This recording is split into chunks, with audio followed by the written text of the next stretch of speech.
The Reckoning of Evelyn Moore. They told Evelyn Moore she was too headstrong for marriage, too opinionated for polite society, and far too difficult for any decent man to bear. So when the train deposited her on a windswept Wyoming platform in November 1883, facing a silent rancher who'd agreed to wed her sight unseen, she understood the truth perfectly. This wasn't romance. It was her last chance. Caleb Ridge stood 20 paces away, hat pulled low, studying her with the same careful assessment he might give a horse at auction. Neither smiled, neither pretended. The wind carried the smell of sage and snow, and somewhere in that brutal honesty, Evelyn felt something she hadn't experienced back east: possibility. But if you think this is a story about rescue, you're wrong. This is about what happens when two people who've given up on being wanted decide to become necessary instead. Before we begin, I invite you to follow Evelyn's journey to the very end. If this story moves you, please hit the like button and comment with your city so I can see how far her reckoning travels. Now, let's step onto that platform where everything changed. The platform boards creaked under Evelyn's boots as she descended from the passenger car, her traveling dress already covered in a fine layer of prairie dust that no amount of brushing had removed during the 3-day journey from Philadelphia. The wind hit her immediately. Not the gentle coastal breezes she'd known all her life, but something fierce and uncompromising that seemed to search for weakness in a person's stance. Tall Pine Station wasn't really a town. It was a platform, a water tower, a building that might generously be called a depot, and nothing else for miles in any direction except grass that rolled toward mountains so distant they looked like pencil sketches against the November sky. And one man. He stood beside a wagon that had seen better years, though its construction looked solid enough. His clothes were clean but worn: canvas pants, a wool coat that had been mended at the shoulder, boots that bore the scars of hard use. His hat shadowed his face, but Evelyn could see a strong jaw, weathered skin, and eyes that hadn't blinked since the train pulled in. Caleb Ridge, her husband. Or he would be, once they spoke the words. The conductor set her trunk down with more force than necessary, and Evelyn caught the disapproving tightness around his mouth. He'd tried to make conversation during the journey, asking questions about her destination with increasing concern. When she'd finally told him she was traveling to marry a man she'd never met, his expression had shifted from concern to pity. She was accustomed to that look. "Miss Moore," Caleb's voice carried despite the wind, low, measured, without inflection. He didn't move toward her. "Mr. Ridge," and as Evelyn lifted her chin slightly, meeting what she could see of his gaze, "I trust the arrangements were satisfactory. You're here." It wasn't quite an answer, but she supposed it was confirmation enough. Behind her, the train's whistle shrieked, and she felt rather than saw the conductor's hesitation. He was giving her one last chance to climb back aboard, to return to civilization and the judgment she knew too well. Evelyn turned and met his eyes directly. "Thank you for your assistance during the journey." The dismissal was clear. After a moment, he tipped his hat and retreated to the train. Within minutes, the locomotive was pulling away, and the sound of its passage faded into the vast silence of the Wyoming territory. Only then did Caleb move.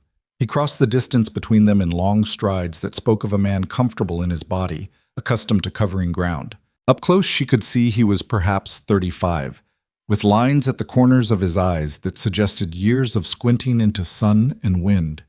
His hands, when he reached for her trunk, were scarred and capable.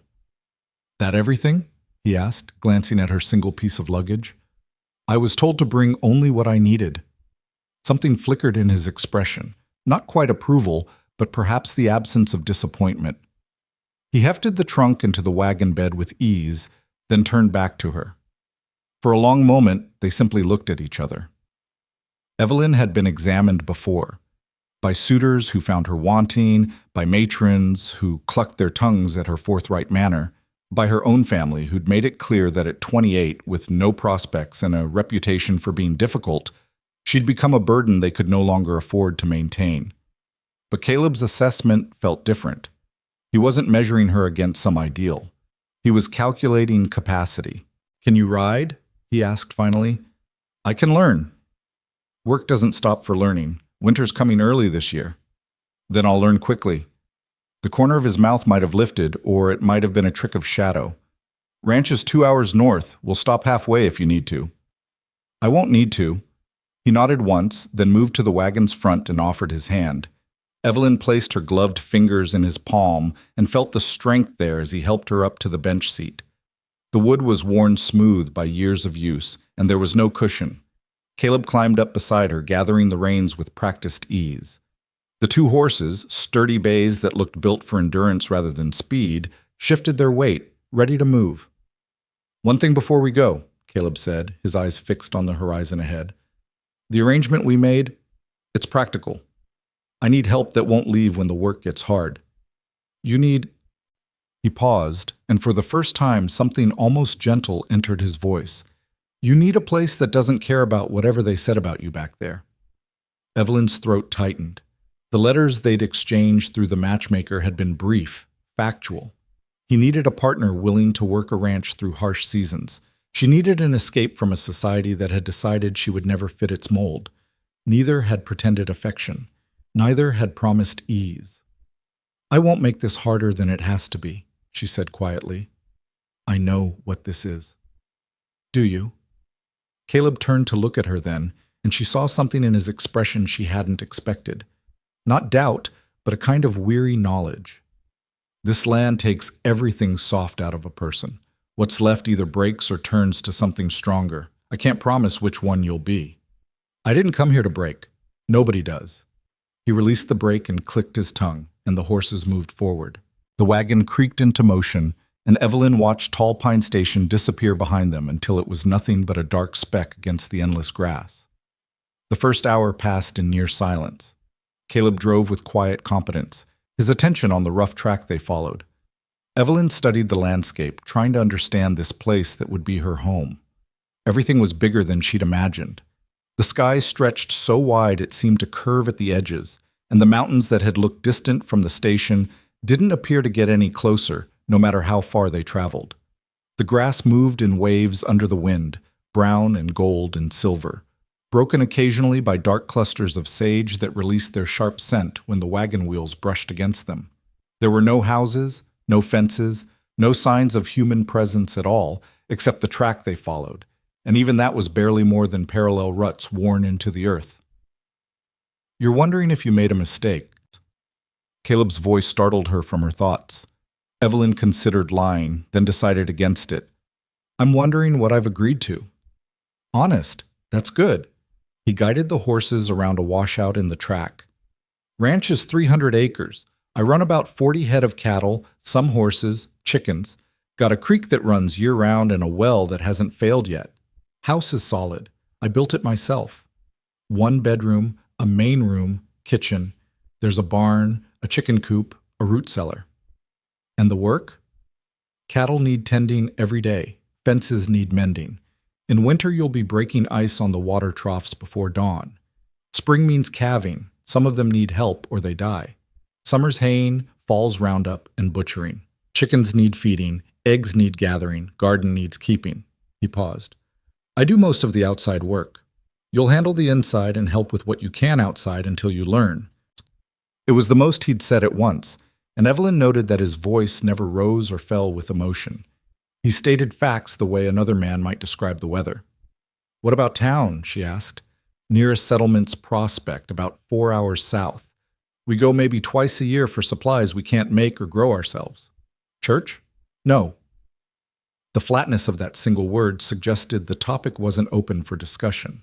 Evelyn, who had endured countless sermons about women's proper place and the virtue of silence, found she didn't mind at all. "And the marriage?" The question came out before she could stop it. "When?" "Tomorrow. Justice in Prospect can do it. Or we can speak the words ourselves if you prefer. Doesn't much matter to me which. Law's not going to come out here to check." Evelyn absorbed this. Back east, marriage had been the central drama of social life.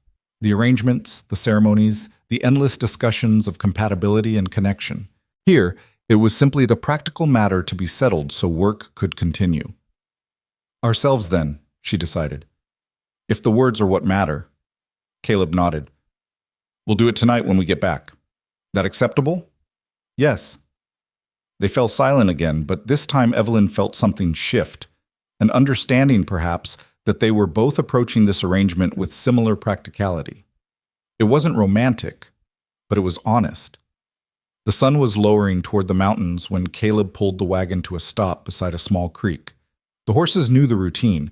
They moved immediately toward the water, and Caleb let them drink while he climbed down. 5 minutes, he said, offering his hand to help Evelyn down. Her legs were stiff from sitting, and she stumbled slightly when her feet hit the ground. Caleb steadied her with a hand on her elbow, then released her immediately and moved to check the wagon's load. Evelyn walked to the creek's edge, grateful for the movement. The water ran clear over smooth stones, moving with purpose toward wherever creeks went in this vast landscape.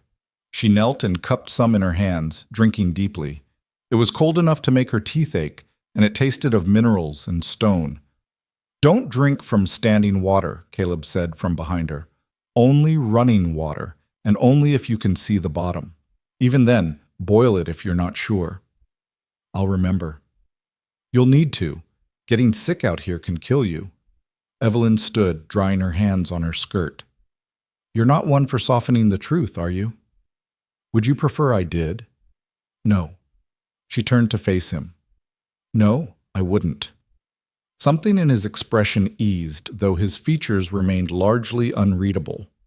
"Good, because that's not something I know how to do." They returned to the wagon, and Caleb guided the horses back onto the track. The land began to change as they traveled, still vast, still open, but with more variation.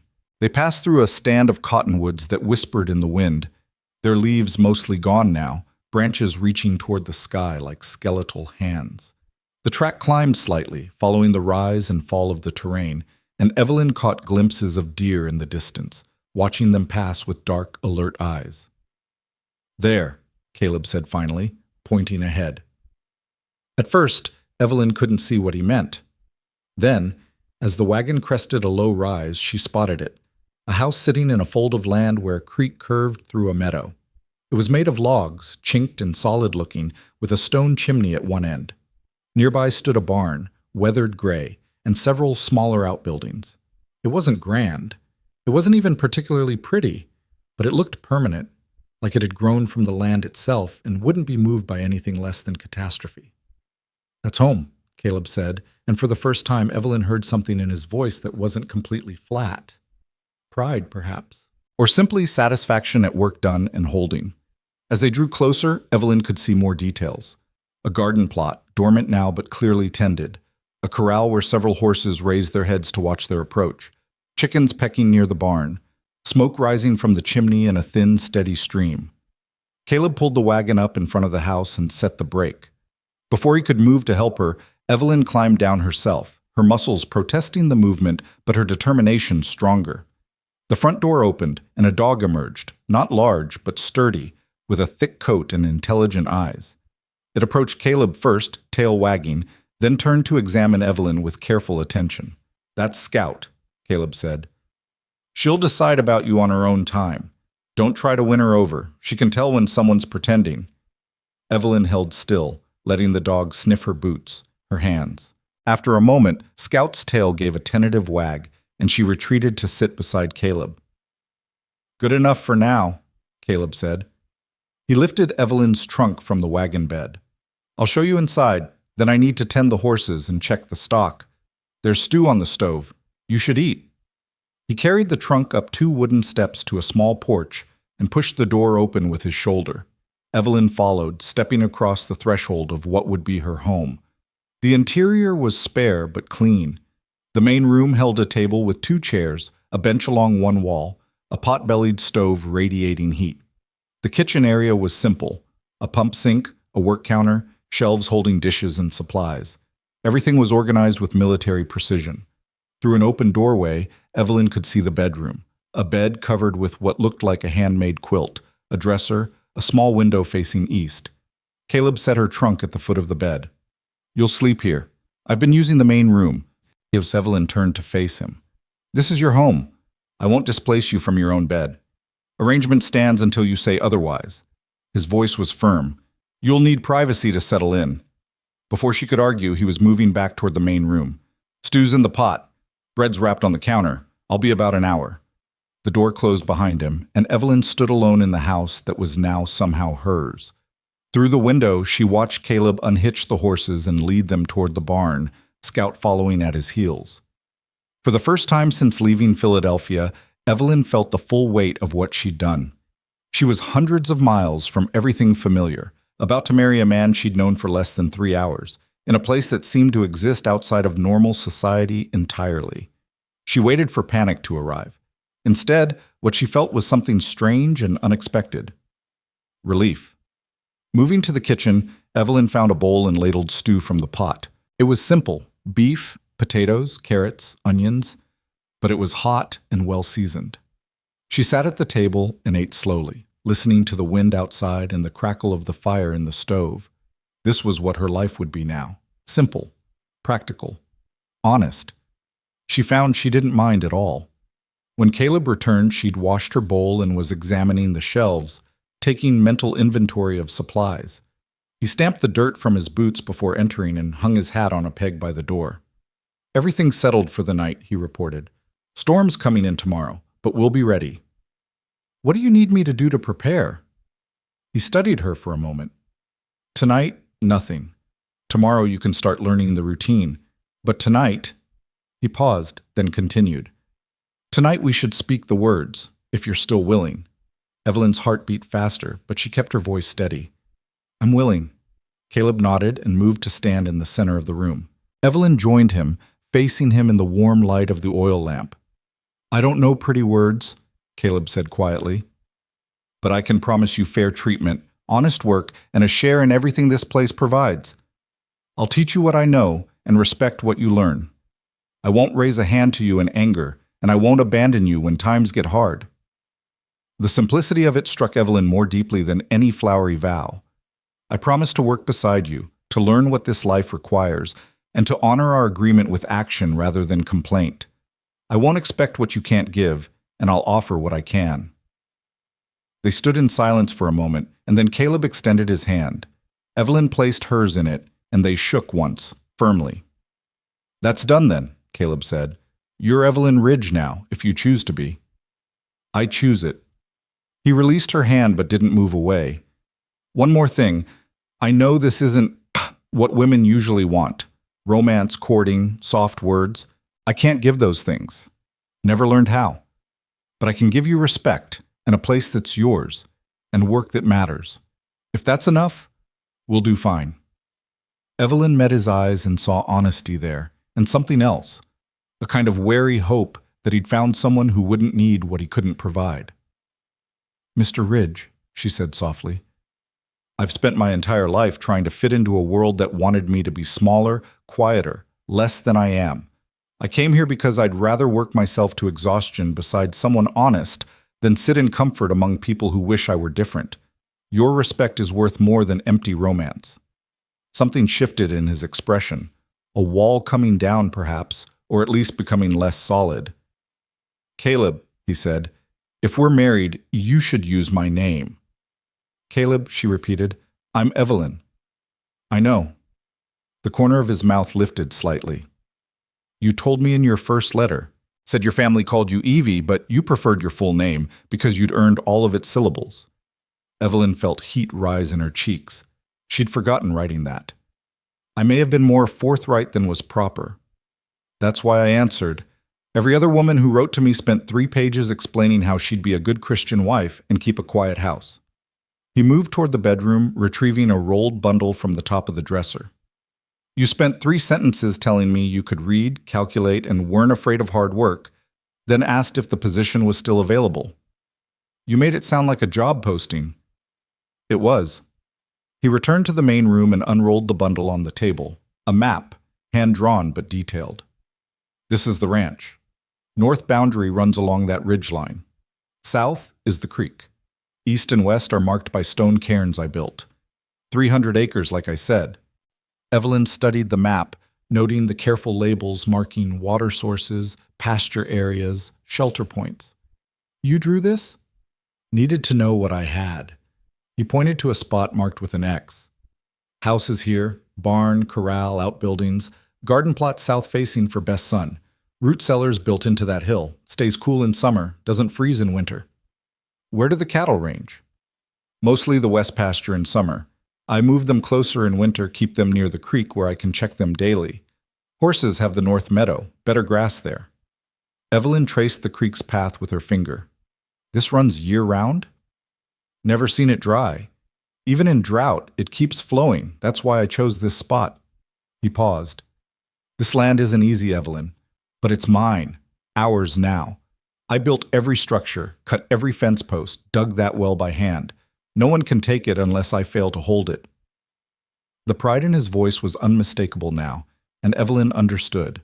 This wasn't just property. It was proof that a man could make something from nothing, could stand against wilderness and weather and claim a space to exist on his own terms. Not so different from what she'd hoped to find. "Show me the rest," she said. "I want to know it all." Over the next hour, Caleb walked her through the house, explaining systems and routines. The pump brought water from the well but needed priming in cold weather. The stove burned wood, and he'd already laid in winter's supply in the shed. The root cellar held preserved vegetables, smoked meat, stores of flour and cornmeal. The barn was organized with the same precision as the house, tools in their places, leather tack oiled and mended, grain stored in sealed bins to keep out mice. "Chickens are your responsibility now," Caleb said as they stood in the coop, where 24 hens roosted for the night. "Gather eggs every morning, scatter feed twice a day. Watch for signs of illness. Sick birds need to be separated immediately, or the whole flock can go bad." "I can do that." "You'll need to learn to ride, too. Can't work cattle on foot, and the land's too big to cover walking." "Tomorrow?" He glanced at her traveling dress, now dusty and wrinkled from the journey. "You have anything more practical to wear?" "I have 2 work dresses. They're not fashionable, but they're sturdy." "Fashionable doesn't matter here, sturdy does." He led the way back to the house. "Storm's coming in overnight. We'll spend tomorrow inside while it passes. I'll teach you the house routine, and we'll see if my spare pants can be altered to fit you. Can't ride in a skirt." Evelyn felt a flutter of something, nerves perhaps, or anticipation. Back east, the suggestion that she wear pants would have been scandalous. Here, it was simply practical. "I can sew," she offered. "Good, I can't, at least not beyond mending a tear." He stopped at the door, one hand on the frame. "You should rest. Morning comes early." "What time?" "Dawn. Before in winter." Evelyn nodded. "I'll be ready." Caleb studied her face for a long moment, and she had the sense he was measuring something he couldn't quite name. Then he stepped back, giving her space to enter. "Good night, Evelyn." "Good night, Caleb." She closed the bedroom door behind her and leaned against it, listening to Caleb move through the main room, banking the fire, checking the locks. Eventually, she heard the rustle of blankets as he settled on the bench. Evelyn changed into her nightdress and slipped beneath the quilt, which was heavier than any she'd known before. The bed was firm, but not uncomfortable, and through the small window she could see stars beginning to emerge in the darkening sky. She'd done it. She'd left everything familiar and stepped into a life that bore no resemblance to what she'd been raised to expect. Tomorrow she would begin learning to be someone new. Not the difficult daughter, not the unmarriageable woman, but simply Evelyn Ridge, partner in a practical marriage to a man who asked nothing of her except honest work. The wind picked up outside, carrying the first hints of the storm Caleb had predicted. Evelyn pulled the quilt higher and closed her eyes. For the first time in years, she fell asleep without dreading the morning. Dawn arrived gray and cold, the promised storm already beginning. Evelyn woke to the sound of wind rattling the window and sleet ticking against the glass. For a moment, she couldn't remember where she was. Then memory returned, and with it, the realization that this was her first morning as a married woman in Wyoming territory. She dressed quickly in the cold room, choosing her sturdiest work dress, dark blue calico that had been considered too plain for Philadelphia, but seemed perfectly suited for ranch life. When she emerged from the bedroom, she found Caleb already up, coaxing the stove back to life. "Storm's settling in," he said without turning. "We'll be inside today. Good timing for learning house routine." "What can I do?" "Coffee first. Grinders there, beans in that tin. Water in the reservoir on the stove." Evelyn moved through the unfamiliar kitchen, finding her way by observation and logic. The coffee grinder was simple enough, and she measured beans the way her mother had taught her, enough for strength without waste. While the coffee brewed, Caleb laid out bacon in a cast-iron skillet and set cornbread from yesterday to warm. They ate at the table, the silence comfortable rather than awkward. Outside, the storm intensified, sleet giving way to proper snow that began to accumulate on the windowsills. "First winter storm," Caleb said, watching the snow. "Usually get a few false starts before the season really sets in, but this one has weight to it." "How can you tell?" "The way the wind sounds, the smell in the air before it hit, the way the horses were acting yesterday." He finished his coffee. Animals know weather better than any almanac. After breakfast, Caleb showed her the household routine, how to maintain the fire at the right temperature for cooking and warmth, how to work the pump when it froze, where supplies were stored, and how to track their depletion so nothing ran out unexpectedly. "Winter means we're on our own," he explained. "Can't get to town if we need something, so we don't let ourselves need anything. That means planning, rationing, making things last." "What happens if something goes wrong anyway?" "We improvise, or we do without." He pulled a crate from beneath the bench. "These are my spare clothes. Try the pants. If they can be altered to fit, they're yours." Evelyn held up a pair of canvas work pants that would swallow her waist, but might work with significant modification. "I'll need to take these in considerably." "Whatever it takes. You'll need them for riding and for outside work when weather allows." She spent the morning sewing while Caleb worked on mending leather tack, both of them sitting near the stove for warmth and light. Outside, the snow fell steadily, already several inches deep and showing no signs of stopping. "Tell me about the cattle," Evelyn said as she worked. "What will I need to know?" Caleb didn't look up from the bridle he was oiling. 40 head, like I said, mostly Herefords. They're hardy, good for this climate. I keep a few longhorns for crossbreeding. Bull's named Brutus, and he's mean as hell, so you don't approach him unless I'm with you." "Noted." Calving season is February through April usually. That's when things get hardest. Cows drop calves in all weather, sometimes in the middle of the night. Some need help or they die. Some help don't matter. They die anyway. You learn not to count on anything until the calf's on its feet and nursing. Evelyn heard the weight in his voice and understood that he'd lost animals before, had tried to save them and failed. "How many do you usually lose?" "In a good year, maybe 3 or 4. Bad year can be 10 or more." He finally looked up. "It's hard seeing something born and then watching it die. If you can't handle that, you need to tell me now." "I can handle it." "You say that now." "I know what death is, Caleb. I watched my mother die over 6 months, watched her waste away while doctors did nothing useful.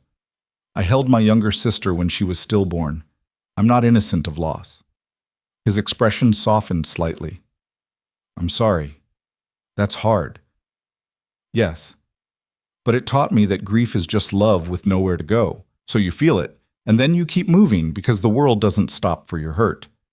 Caleb was quiet for a moment. Then, "You're stronger than you look." "I'd have to be to survive back there." Evelyn knotted her thread and snipped it. "Those women in their drawing rooms with their rules about who speaks and who stays silent, they thought I was difficult because I had opinions. But really, I was just inconvenient. I made them uncomfortable because I wouldn't pretend to be less than I was.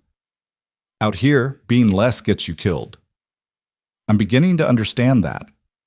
They worked in silence after that, the storm creating a cocoon of isolation around the house.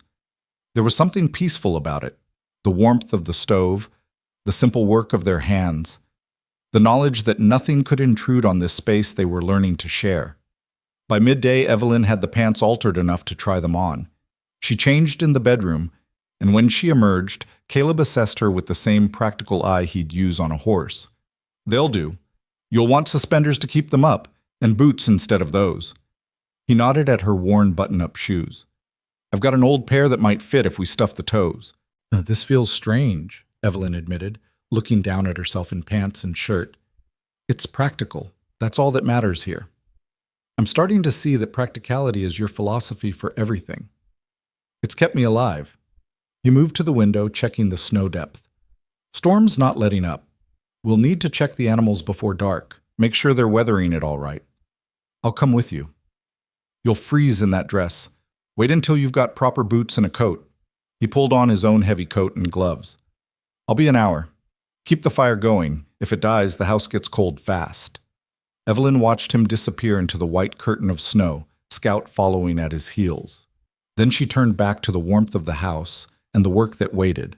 She was learning already that ranch life was made of small, necessary tasks strung together into survival. Nothing was ornamental. Nothing was wasted. Every action had purpose. It was so different from the life she'd known that it felt almost like being born into a different world entirely. And for the first time in her 28 years, Evelyn felt like she might actually fit somewhere. When Caleb returned an hour later, snow caked on his shoulders and ice crystals caught in his beard, Evelyn had the coffee hot and waiting. He stamped his boots at the door, brushing off what snow he could before entering, and accepted the cup she offered with a brief nod of thanks. "Everything secure?" she asked. "For now. Chickens are huddled tight, horses have shelter, cattle are grouped in the lee of the ridge. They know how to weather a storm." He wrapped his hands around the cup, letting the heat seep into his fingers. "This'll blow through by tomorrow. Then the real work starts." "What work?" "Breaking trail to the barn, making sure the stock can reach water, checking for injuries or frostbite. Snow this heavy can bury fence posts. We'll need to mark the boundaries again so the cattle don't drift." Evelyn absorbed this information, adding it to the growing list of things she needed to learn. "Show me on the map." Caleb spread the hand-drawn map across the table once more, pointing out the danger points. The creek where ice could form over deep pockets, the north pasture where cattle might bunch up against a drift and suffocate, the weak section of fence line near the eastern cairn that needed reinforcing before spring. "In winter, every decision is about survival," he said, his finger tracing the creek's path. "Yours, the animals, the lands. You prioritize what'll kill you fastest and work backward from there." "That's a grim way to live." "It's an honest way." He looked up at her, his gray eyes steady. "I'm not going to pretend this life is gentler than it is, Evelyn. Out here, nature doesn't care about your feelings or your plans. It just keeps pressing, testing for weakness. The only way through is to be harder than what's trying to break you. And if you're not hard enough, then you learn to be, or you leave." He rolled up the map. "Most people leave." Evelyn thought about the train pulling away from Tall Pine Station, the conductor's pitying expression, the world she'd abandoned without looking back. "I'm not most people." Something flickered across Caleb's face. Not quite a smile, but close. "No, I'm starting to see that." The storm continued through the afternoon and into the evening. Caleb showed Evelyn how to make pan bread from the stores in the root cellar, how to render fat for cooking, how to splice a broken rope using techniques he'd learned from a Mexican vaquero years before. She watched his hands as he worked, scarred, calloused, but precise. Every movement served a purpose. Nothing was wasted. "Where did you learn all this?" she asked, as he demonstrated a particularly complex knot, pieces from everywhere. "My father taught me some before he died. Worked on other men's ranches for years, picking up what I could. Army taught me discipline and how to make do with nothing." He pulled the knot tight, testing its strength. "The rest I figured out by failing until I got it right." "You were a soldier?" 6 years. Infantry. Got out in 76 and came west." He didn't elaborate, and something in his tone suggested the topic was closed. Evelyn tried the knot herself, her fingers clumsy at first, but gradually finding the pattern. Caleb watched without comment, letting her struggle through it until she managed a passable version. "Good enough," he said. "Practice it until your hands remember without thinking. In cold or dark, you can't rely on seeing what you're doing." They ate a simple supper of beans and cornbread, and afterward Caleb surprised her by pulling out a battered book, a collection of Shakespeare's plays, its binding cracked and pages soft with use. "You read?" Evelyn couldn't hide her surprise. "Not much else to do on winter nights." He ran a hand over the cover. "Mother taught me before she passed. Said a man who couldn't read was a man who couldn't think for himself." "That's remarkably progressive." "She was a schoolteacher before she married, believed in education for everyone, not just people with money." He opened the book to a marked page. "I'm working through Macbeth. You're welcome to read if you want. There's a Bible somewhere, and I've got a few other books." Evelyn felt something shift in her understanding of this man. She'd expected him to be purely practical, entirely focused on survival and work. But here was evidence of something deeper, a life of the mind that existed alongside the physical labor. "I'd like that," she said quietly. "I've missed reading." "Why'd you stop?" "My family thought it gave me ideas above my station. My father sold most of my books when I turned 25, said I needed to focus on making myself marriageable instead of filling my head with nonsense." Caleb's jaw tightened. A man who fears his daughter's intelligence isn't much of a father. The simple statement, delivered without heat but with absolute conviction, loosened something in Evelyn's chest. She'd spent so many years being told her mind was the problem, her curiosity the obstacle to happiness. To hear it framed differently, as her father's failure rather than her own flaw, was unexpectedly powerful. "Thank you," she managed. "For what?" "For not thinking I'm difficult." Caleb set the book down and looked at her directly. "I think you're competent. There's a difference." He stood, moving to bank the fire for the night. "Difficult is someone who complains about doing what needs done. You haven't complained once." "Give me time," Evelyn said, attempting lightness. "I expect you will when something's worth complaining about. That's different too, speaking up when there's cause versus making noise for attention." He straightened, dusting ash from his hands. "I'll take honest criticism over false praise any day." Evelyn watched him prepare for sleep, laying out his blankets on the bench with the same efficiency he brought to every task. This was her husband now, this quiet, competent man who valued honesty and work, who read Shakespeare in winter and knew the weather by the sound of the wind. It wasn't what she'd imagined marriage would be. It was something stranger and somehow more solid. The storm broke before dawn, leaving the world transformed. Evelyn woke to brilliant light streaming through the bedroom window and the sound of Caleb already moving in the main room. She dressed quickly in her altered pants and borrowed boots, stuffing the toes with cloth as he'd suggested, and emerged to find him preparing for the day's work. "Sun's out, but the cold set in hard," he said, handing her a heavy wool coat. "This was my winter coat before I got the one I'm wearing. Sleeves will be long, but it's warm." The coat swallowed her, but when she rolled the cuffs back, it was manageable. Caleb studied her for a moment, then nodded. "That'll do.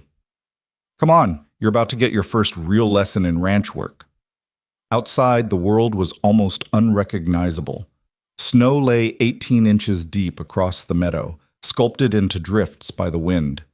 The sky was painfully blue, the sun reflecting off the snow with such intensity that Evelyn had to squint against it. "Stay behind me," Caleb instructed. "Follow my steps exactly. Snow can hide all kinds of hazards, holes, ice, deadfall. One wrong step can break an ankle." They made their way toward the barn, Caleb breaking trail with deliberate steps. Scout bounded alongside them, clearly delighted by the snow.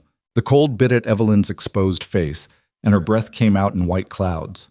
Inside the barn, the horses nickered greeting, their breath steaming in the frigid air. Caleb immediately began checking each one, running his hands over their legs, examining their hooves, looking for any sign of injury or distress. "This is Sage," he said, indicating a dappled mare with intelligent eyes. "She's steady, won't bolt or spook easy. You'll learn on her." "Today?" "No time like now." He moved to the next stall. "This is Flint. He's my primary mount. Strong, fast when needed, but he's got opinions about who rides him. You stay off him unless I say otherwise." Evelyn studied the horses as Caleb introduced them. Sage, Flint, a gelding named Dust, and a young mare called Echo, who was still green but showing promise. Each had distinct personalities, and Caleb clearly knew them all intimately. "Horses are partners out here, not just tools," he explained as he filled their feed buckets. "Treat them right. They'll carry you through hell and back. Treat them poorly, they'll dump you in a creek when you least expect it." Voice of experience? Everyone who works with horses has that story. He checked the water trough, breaking the thin skin of ice that had formed overnight. Mine involved a creak, a broken rib, and learning to respect a horse's bad days same as their good ones. While Caleb finished with the horses, Evelyn tackled the chicken coop. The hens were restless, clearly unhappy about the cold, but they'd survived the night. She scattered feed the way Caleb had shown her and carefully gathered eggs, counting 14. A good number, he'd told her, for this time of year. When she returned to the barn, Caleb had Sage saddled and waiting. "First lesson," he said, "mounting. What followed was an hour of instruction delivered in Caleb's typical spare style. He showed her how to approach the horse, how to hold the reins, how to find the stirrup, and pull herself up without spooking the animal. Evelyn fell twice before she managed to stay seated, and both times Caleb simply waited for her to get up and try again. "Don't apologize," he said when she started to. "Just learn." Once she was mounted, he adjusted her position, hands, seat, legs, until she was balanced properly. Then he led Sage around the corral, walking beside them, explaining how the horse would respond to pressure and release. "It's a conversation," he said. "You ask. The horse answers. You demand. The horse resists. Feel that?" Evelyn did feel it. The subtle communication flowing through the reins, the way Sage's ears flicked back to listen, the shift in the mare's muscles as she prepared to respond. "Now ask her to stop." Evelyn did, and Sage halted immediately. "Good. Again." They worked until Evelyn's legs ached and her hands were stiff with cold. But by the time Caleb called a halt, she could walk Sage around the corral with reasonable confidence, could stop and turn, could feel the beginning of understanding between herself and the horse. "That's enough for today," Caleb said, helping her dismount. "You did well. I fell twice and nearly slid off 3 other times. You got back on, and you learned. That's what matters." He began unsaddling Sage. "We'll work on it every day when weather allows. By spring, you'll be riding the fence line with me." The casual assumption that she'd still be here in spring, that she'd be competent enough to be useful, settled over Evelyn like a warm blanket. He wasn't questioning whether she'd stay. He was planning for her to succeed. They spent the afternoon digging paths through the snow, to the barn, to the chicken coop, to the root cellar. The work was backbreaking, and Evelyn's muscles screamed in protest, but she matched Caleb's pace without complaint. He noticed she could tell, though he said nothing. Approval, she was learning, came in the form of continued expectations, not praise. As the sun began its descent, painting the snow orange and pink, Caleb straightened from his work and surveyed their progress. "You're stronger than you look," he said, echoing his earlier observation. "I'm discovering that myself." Evelyn leaned on her shovel, breathing hard. "Though I suspect I'll feel every minute of today's work tomorrow." "You will. Hot bath helps." He nodded toward the house. "I'll heat water after we check the cattle." The cattle were where he'd left them, grouped in the shelter of the ridge. Caleb counted heads, checked for injuries, made sure they could access the creek.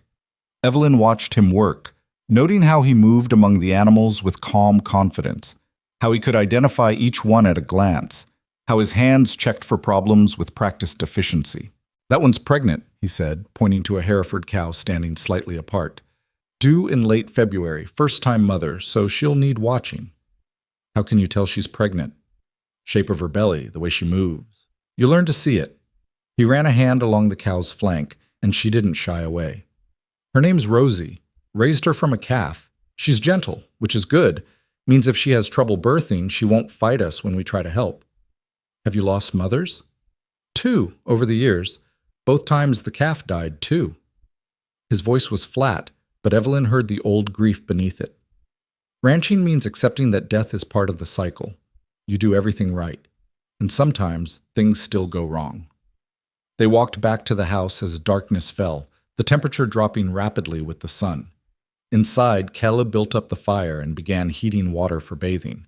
The house warmed slowly, and Evelyn realized how much heat the snow was stealing from the structure. "Winter is a siege," Caleb said, as if reading her thoughts. "The cold is always trying to get in. The wind is always looking for cracks. You fight it every day from November to March. And yet you choose to stay. It's my land, my home." He poured steaming water into a large basin. "You can have first bath. I'll wait outside." Evelyn bathed quickly, grateful for the warmth after the day's cold work. Her muscles protested every movement, confirming Caleb's prediction. When she was dressed again, she called him in and retreated to the bedroom while he took his turn. Later, over a supper of fried potatoes and bacon, Caleb spread a different map across the table, this one showing the broader territory. "We're here," he said, marking their location. "Prospect is here, about 20 miles south. There's other ranches scattered around, but the nearest neighbor is 8 miles east. A man named Tom Harker runs sheep. You know him? We've met. Helped him search for strays once. He returned the favor when I had a fence breach. Caleb traced a route on the map. Point is, out here you mostly rely on yourself. But when trouble comes, real trouble, neighbors help neighbors. It's unwritten law. What kind of trouble? Fire, injury, predators, harsh winter that depletes your supplies. He looked up at her. Sometimes human trouble, too. Men passing through who think an isolated ranch is easy pickings. Evelyn felt a chill that had nothing to do with the weather. Has that happened? Once, 3 years back. 2 men showed up asking for work. I turned them away. Something felt wrong. That night, they tried to break into the barn. His expression didn't change, but his voice went hard. They didn't try again. What did you do? What needed doing? He rolled up the map. I keep a rifle by the door and another in the barn. I'll teach you to shoot, but the rule is simple. You don't draw unless you intend to use it, and you don't use it unless there's no other choice. Evelyn nodded slowly, understanding that this was another aspect of the life she'd chosen. Safety wasn't guaranteed. Protection was her own responsibility. I've never fired a gun. You will. It's necessary. He stood, moving to the rifle rack beside the door. Not tonight. You're too tired to learn properly, but soon. They fell into comfortable silence again, Caleb reading his Shakespeare while Evelyn examined the stores in the cupboard, beginning to understand the rhythms of rationing and planning.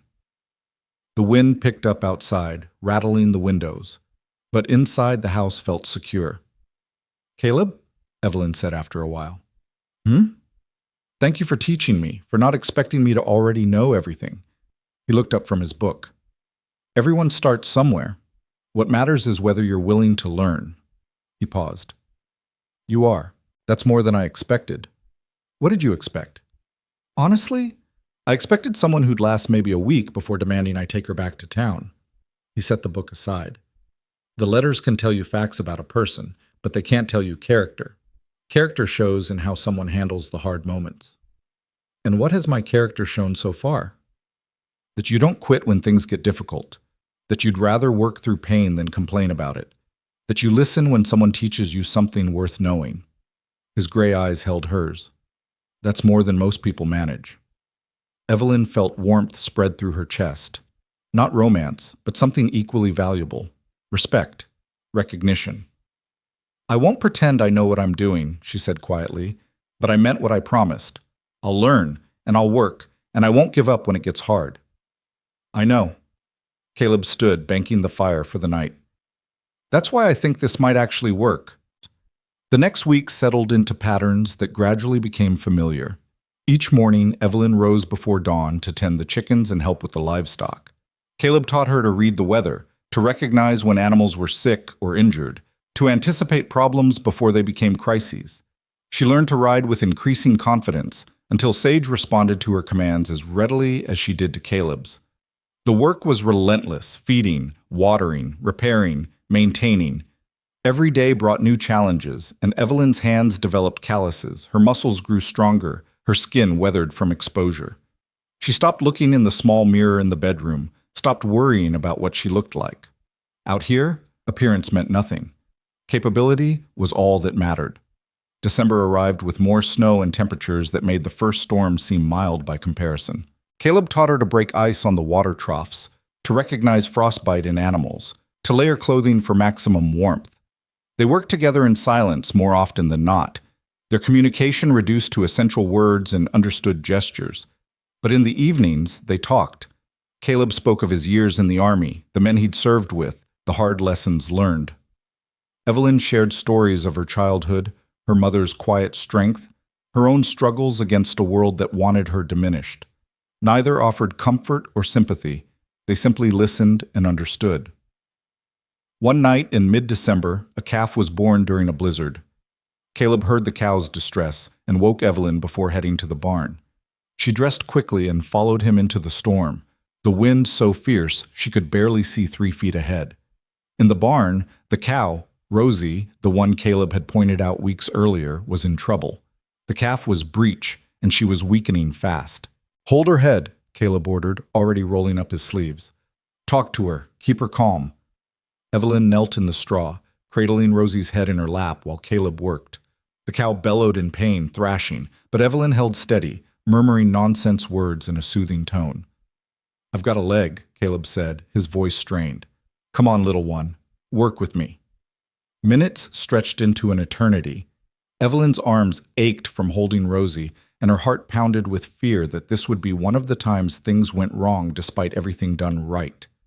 Then Caleb gave one final pull, and the calf slid free in a rush of fluid and membrane. For a terrible moment, it didn't move. Then Caleb cleared its nose and mouth, rubbed it roughly with straw, and the calf gasped its first breath. "There you are," Caleb said softly. "Welcome to Wyoming." Rosie lifted her head, lowing softly, and Caleb guided the calf to her. Within minutes, the newborn was nursing, wet and wobbly, but alive. Caleb sat back on his heels, exhausted. His arms were covered in blood and birth fluids, his hair plastered to his forehead with sweat despite the cold. "You did it," Evelyn breathed. "We did it." He looked at her, and for the first time she saw something unguarded in his expression. "You didn't panic. That matters more than you know." They sat together in the straw, watching the calf nurse, and Evelyn felt something profound settle in her bones. This was what it meant to live here, to fight for every breath, every life, to work until your body screamed in protest, and then work some more because the alternative was death. It was brutal, it was honest, and she wouldn't have chosen anywhere else. The calf, which Caleb named Winter for the storm that marked her birth, became a symbol of something neither of them spoke aloud. She was proof that life could take hold even in the harshest conditions, that survival was possible when two people worked toward the same goal without pretense or illusion.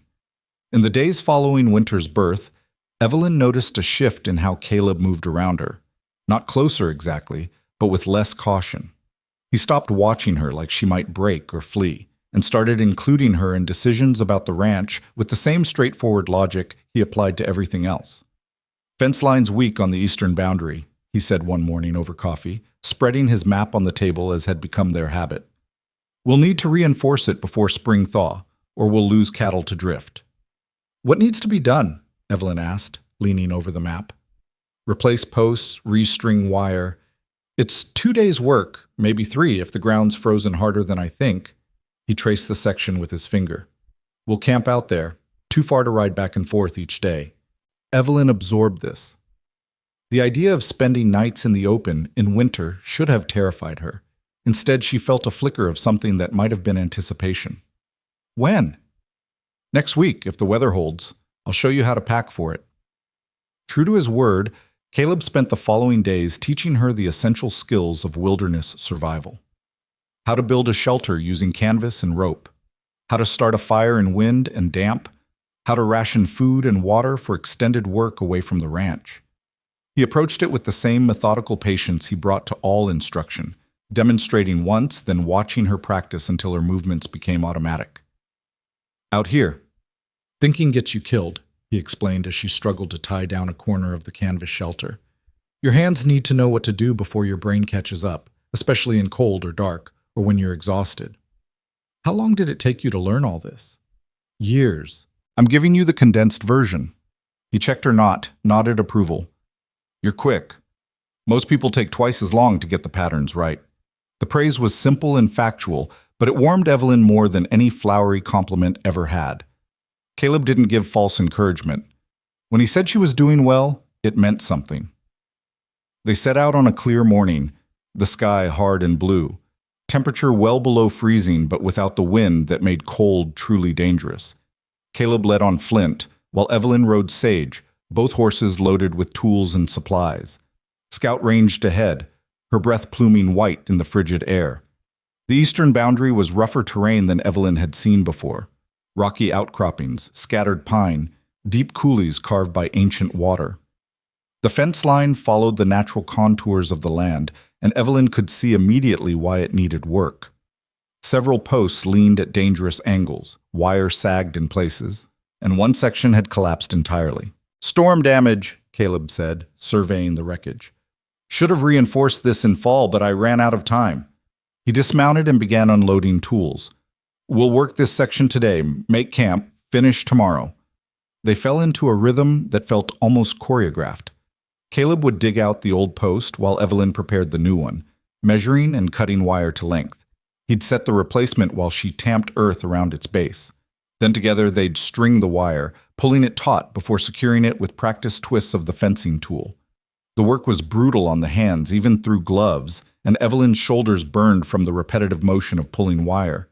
But she matched Caleb's pace without faltering, and by the time the sun began its descent, they'd completed nearly half the damaged section. That'll do, Caleb said, stepping back to survey their progress. We'll make camp in that stand of pine, sheltered from wind, and there's a spring nearby. The camp came together with efficient simplicity. Caleb strung the canvas between trees while Evelyn gathered deadfall for the fire.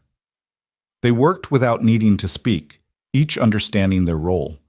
Within an hour, they had shelter, fire, and coffee brewing in a battered pot. Evelyn sat on a fallen log near the flames, flexing her stiff fingers toward the heat. Around them, the land stretched vast and empty, the only sounds the crackle of burning wood and the occasional call of a night bird. The sky was already beginning to darken, stars emerging one by one in the deepening blue. It's beautiful, she said quietly.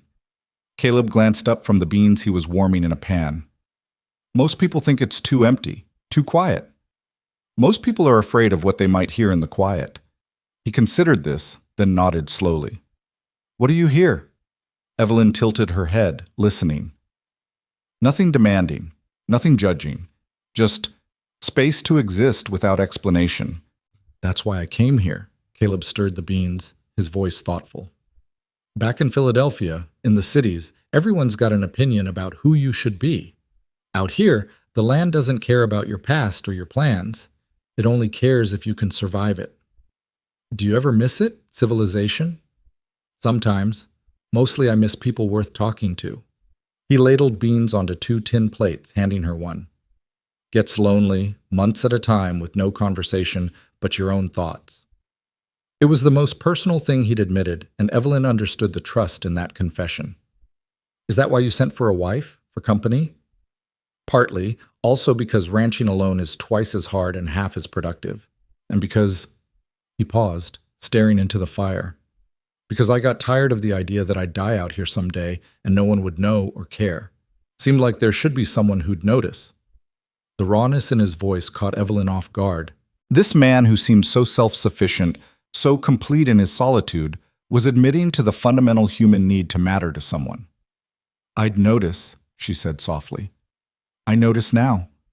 Caleb's eyes met hers across the fire, and something passed between them that had no name but felt significant nonetheless. Not romance, they'd been clear about that from the start, but recognition, partnership. The knowledge that 2 people could choose to witness each other's lives without pretense or performance. Thank you, he said finally, for staying, for learning, for not making this harder than it has to be. You gave me a place where I don't have to apologize for existing. That's worth any amount of hard work. They finished their meal in comfortable silence. Then Caleb banked the fire to a level that would last through the night without risk. The temperature was dropping fast, and Evelyn could feel cold seeping through her layers. Get some rest, Caleb said, gesturing to the shelter. I'll take first watch. Watch for what? Predators. Wolves, mostly, sometimes a mountain lion. They're more curious than aggressive usually, but fire and human presence will keep them at distance. Still, better to be cautious. Evelyn wanted to argue that she could share the watch, but exhaustion was settling into her bones like lead. She crawled into the shelter, wrapping herself in blankets that smelled of horse and wool and smoke. Through the canvas opening, she could see Caleb sitting by the fire, rifle across his knees, his face illuminated by the flames. She fell asleep feeling safer than she had in years. Caleb woke her sometime in the deepest part of night, his hand gentle on her shoulder. Your turn. 2 hours, then wake me. Evelyn emerged from the shelter into cold so intense it stole her breath. The fire had burned down to coals, and Caleb showed her how to feed it just enough to maintain warmth, without creating flame that would ruin her night vision. Listen more than you look, he instructed. You'll hear trouble before you see it. Anything that doesn't sound like wind or settling trees, you wake me. Understand? Yes. He handed her the rifle, showing her how to hold it ready. I don't think you'll need this, but if you do, don't hesitate. Aim for center mass and keep firing until the threat stops moving. Then he was gone into the shelter, and Evelyn was alone with the night. She sat by the fire, the rifle heavy across her lap, and let her senses expand into the darkness. The quiet wasn't empty. She could hear the whisper of wind through pine needles, the distant yip of coyotes, the creak of branches settling under their burden of snow. Once, she heard something large moving through the trees to the east, but it passed without approaching, and she let it go. The stars overhead were incredible, more than she'd ever seen in her life. So dense in places they formed rivers of light across the black sky. She picked out constellations Caleb had taught her, Orion, Cassiopeia, the Big Dipper pointing north, and felt small in the best possible way. This was real, she thought. This cold, this darkness, this moment of solitude under infinite stars, more real than every drawing room conversation she'd ever endured, every social performance, every carefully calculated word designed to make her palatable to people who would never accept her anyway. When 2 hours had passed, she woke Caleb as instructed. He emerged from the shelter instantly alert, taking the rifle from her without comment. Anything? Something large passed to the east, but it didn't approach. Otherwise quiet. Elk, probably. They move through here this time of year. He checked the fire, added wood. You did good. Get some sleep. Evelyn returned to the shelter and fell immediately into dreamless rest. Dawn arrived gray and cold, but Caleb had the fire built up and coffee ready when Evelyn woke. They ate a quick breakfast of jerky and hardtack, then returned to the fence line as the sun broke the horizon. The second day's work went faster than the first, their partnership more refined, their movements more synchronized. By mid-afternoon, the entire eastern boundary was secure, new posts standing straight and wire strung taut between them. Caleb walked the line one final time, testing each connection, then nodded satisfaction. That'll hold? Good work. They packed up camp with the same efficiency they'd established it, erasing most signs of their presence. The ride back to the ranch felt different somehow, less like a journey into the unknown and more like a return to something that was becoming home. As they crested the final rise and the ranch buildings came into view, Evelyn felt an unexpected swell of emotion. The simple log house, the weathered barn, the corral and outbuildings, they weren't much compared to the grand estates she'd known in Philadelphia, but they were hers now, in a way nothing had ever been before. You're smiling, Caleb observed. Evelyn hadn't realized. I'm glad to be back. Wasn't sure you would be. Some people find 2 days away makes them realize how isolated this place really is. Some people are looking for reasons to leave. I'm not. Caleb's expression softened almost imperceptibly. No, I can see that now. They settled back into the ranch routine, but something had shifted. They moved around each other with greater ease, their silences more companionable, their conversations more frequent. Caleb began sharing more of himself, small things, like how he'd chosen this particular plot of land, or what he'd learned from various animals over the years, or stories from his time in the army that he'd never spoken aloud before. In turn, Evelyn found herself talking about her mother's death, her sister's stillbirth, the slow suffocation of life in a society that valued conformity over authenticity. Caleb listened without offering platitudes or trying to fix what couldn't be fixed. He simply heard her, and that was enough.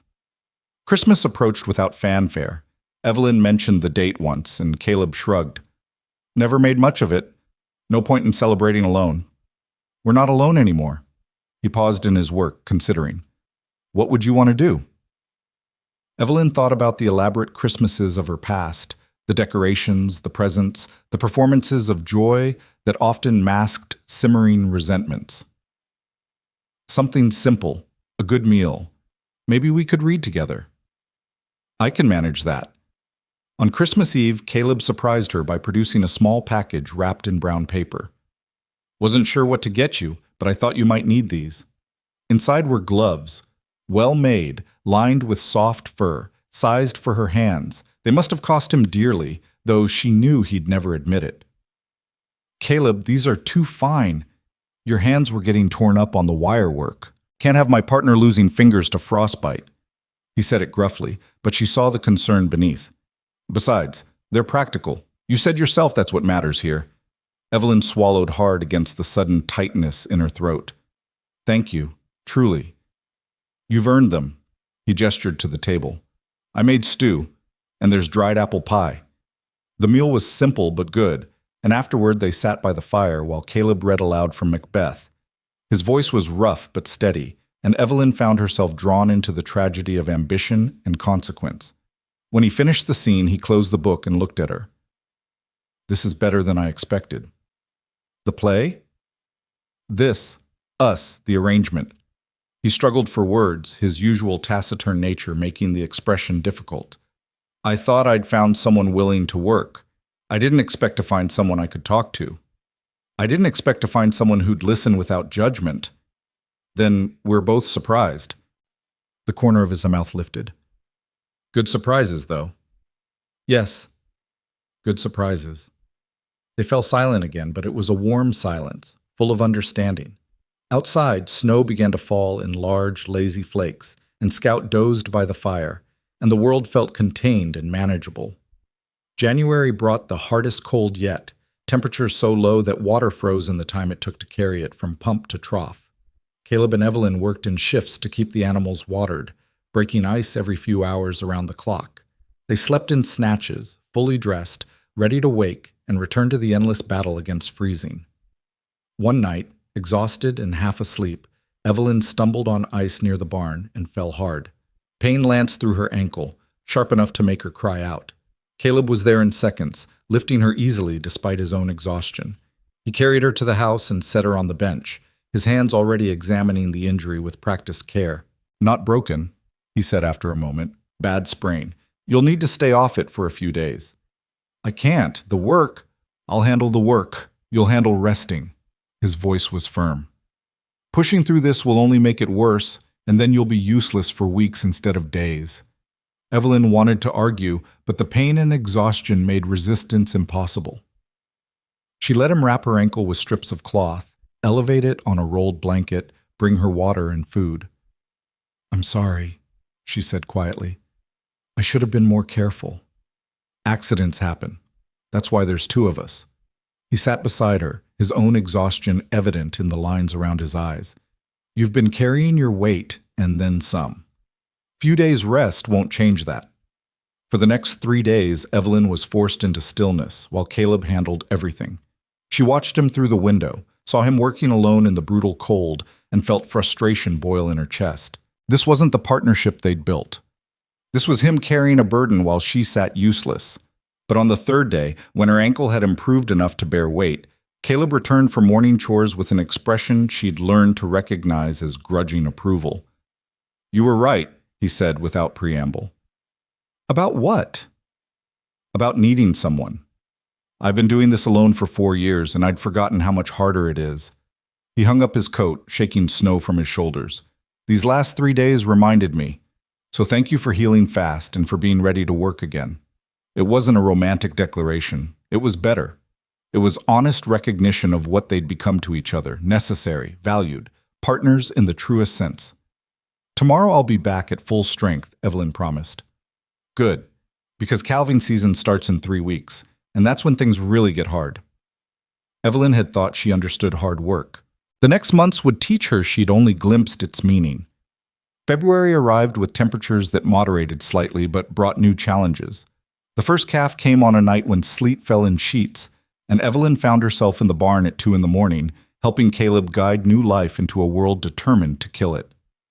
That's it, Caleb coached as the cow strained. Easy now, let her work. The calf slid free and lay still, and Evelyn's heart clenched. Then Caleb cleared its airways and rubbed it vigorously, and the small creature gasped and shuddered and began to breathe. Another one, Caleb said with satisfaction. 2 down, 38 to go. The pattern repeated with brutal regularity. Sometimes the births were easy, sometimes they required intervention. Twice, despite everything they tried, the calves didn't survive. Each loss hit Evelyn hard, But Caleb's stoic acceptance helped her process the grief and move forward. "That's ranching," he said after they buried the second dead calf. "You celebrate the wins and bury the losses, but you keep going either way." Through it all, Evelyn felt herself changing.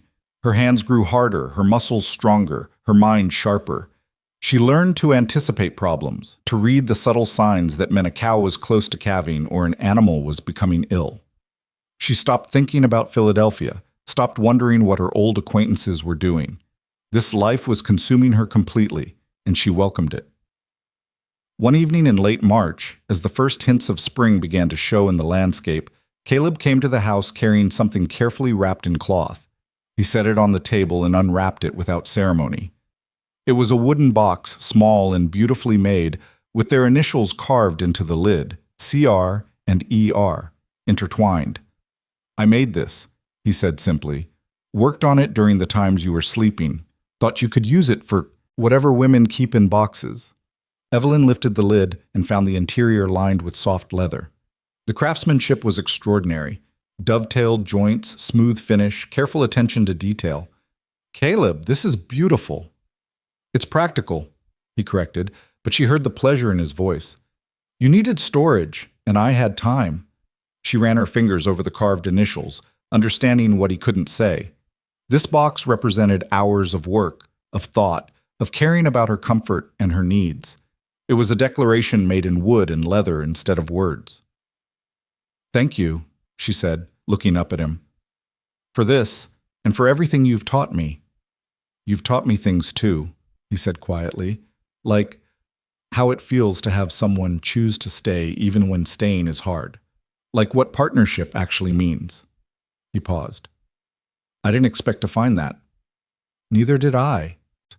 They stood in the warm lamplight, two people who had entered a practical arrangement and found something deeper than either had imagined.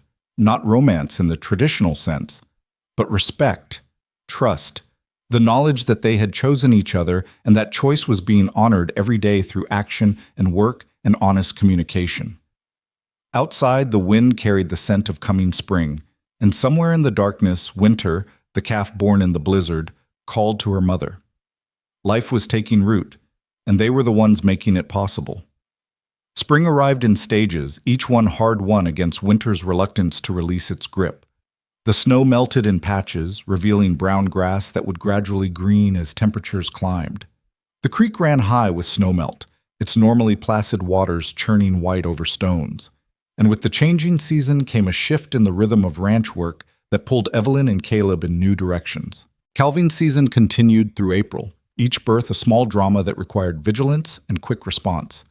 Evelyn had learned to recognize the signs now, the cows separating from the herd, the restless pacing, the way she'd glance back at her own flank as contractions began. More often than not, Evelyn was the one who spotted trouble first, calling Caleb to help when intervention was needed. "You've got good instincts," he told her one morning after they'd successfully delivered twins, a rare occurrence that had required both of them working in careful coordination. "Most people take years to develop the kind of awareness you've picked up in months." "I watch you," Evelyn said simply.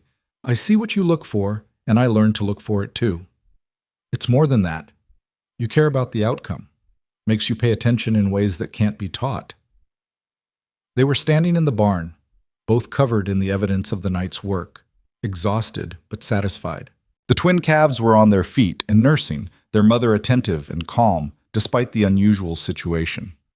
"I never thought I'd care this much about cattle," Evelyn admitted. "Back in Philadelphia, animals were either pets or food. I never considered them as individuals with personalities and needs. They're both. We raise them for beef, but while they're alive, they deserve respect and proper care." Caleb ran a hand along the cow's flank, checking her condition. "My father used to say that how a man treats his animals tells you everything about his character. Same goes for women." It was a casual statement, but it marked another evolution in how Caleb saw her. Not as a woman doing work normally reserved for men, but simply as a rancher doing what ranchers do. The distinction mattered more than Evelyn would have expected. As the calving finally began to taper off in late April, other work demanded attention. Fences needed repair after winter's damage. The garden plot needed preparing for planting. The barn required mucking out and fresh straw. Evelyn threw herself into each task with the same determination she'd brought to everything else, and found a deep satisfaction in the physical evidence of her labor. "You've changed," Caleb observed one evening as they sat on the porch, watching the sun set behind the mountains. It was warm enough now to be outside without heavy coats, and the air smelled of sage and new grass. "How so?" "You're more settled in yourself, like you're not questioning whether you belong here anymore." Evelyn considered this. He was right. The constant internal monologue of doubt and second-guessing that had plagued her in Philadelphia had gone quiet. "I think I finally stopped waiting for someone to tell me I'm doing it wrong." "Are you happy?" The question was uncharacteristically direct, and Caleb's voice held genuine curiosity. "I don't know if happy is the right word," Evelyn said slowly, "but I feel useful. I feel competent. I feel like I matter." She turned to look at him. "Is that the same thing?" "Might be better. Happy is a feeling that comes and goes. What you're describing is purpose." He stretched his legs out, his boots scuffed and worn from the day's work. "I've had that here. Didn't know if another person could find it in the same place." "I found more than purpose." The admission came more easily than Evelyn expected. "I found partnership, respect, a life that doesn't require me to apologize for existing." Caleb was quiet for a long moment, and when he spoke, his voice was rougher than usual. "I need to tell you something about the arrangement we made." Evelyn's heart kicked against her ribs, sudden worry flooding through her. "What about it?"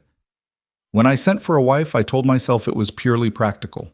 I needed help. You needed escape. Simple transaction."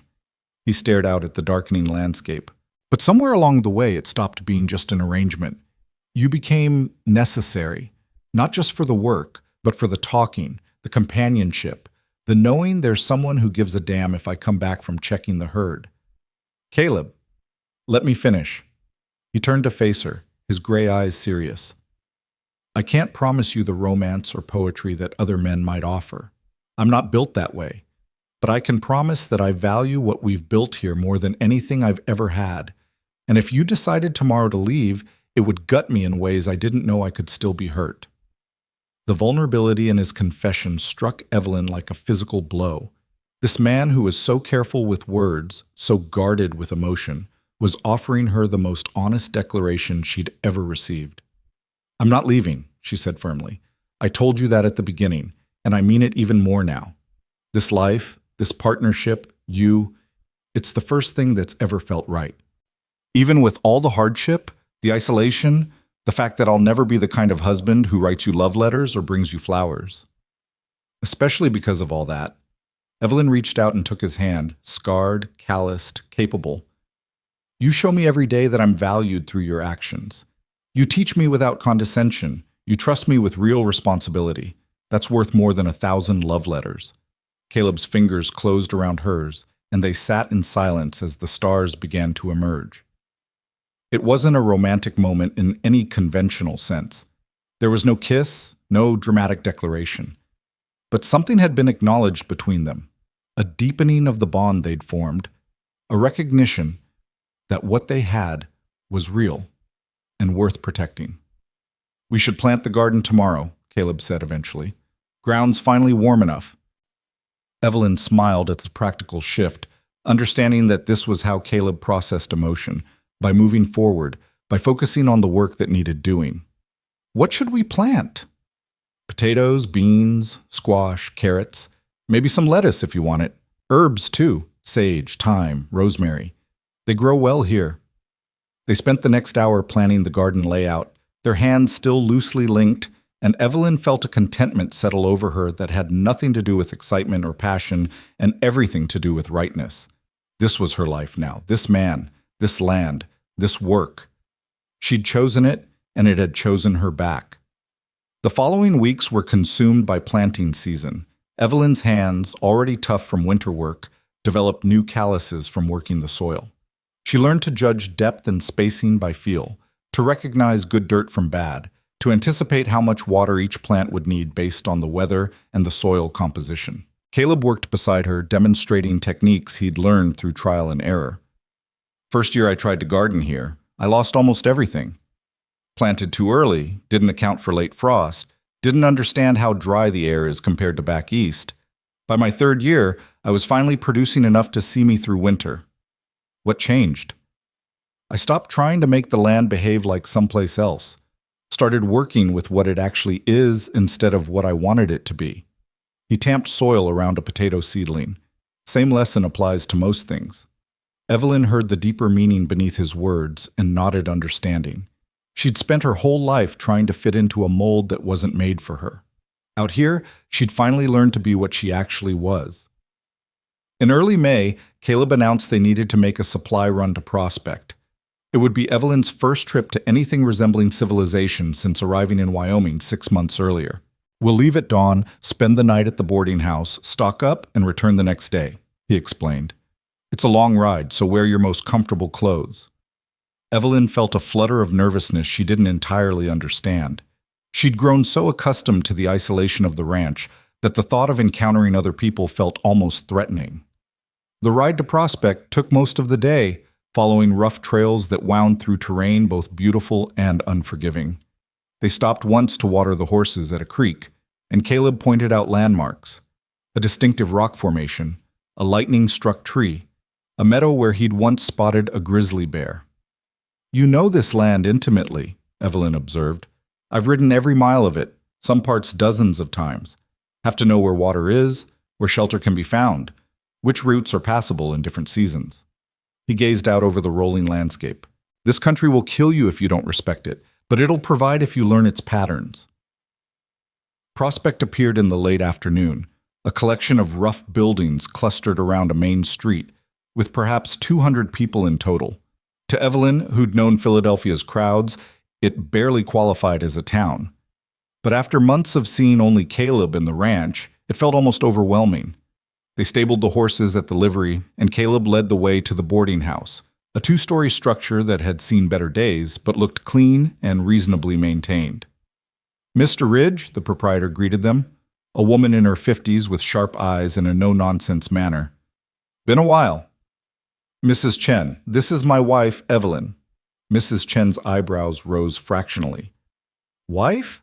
Well, welcome to Prospect, Mrs. Ridge. I'll get you the room at the end of the hall. It's the quietest." As they climbed the stairs to their room, Evelyn whispered, "She seems surprised. Probably didn't think I'd ever marry. Most folks around here consider me a confirmed bachelor."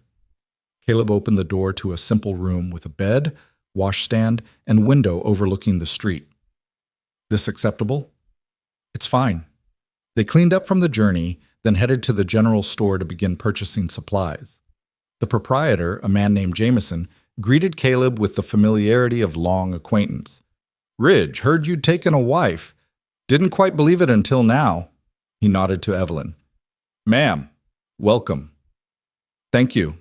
Caleb handed over a list he'd prepared, and Jameson began assembling the order: flour, sugar, coffee, salt, ammunition, lamp oil, fabric for clothing, nails, wire, and a dozen other items essential for ranch life.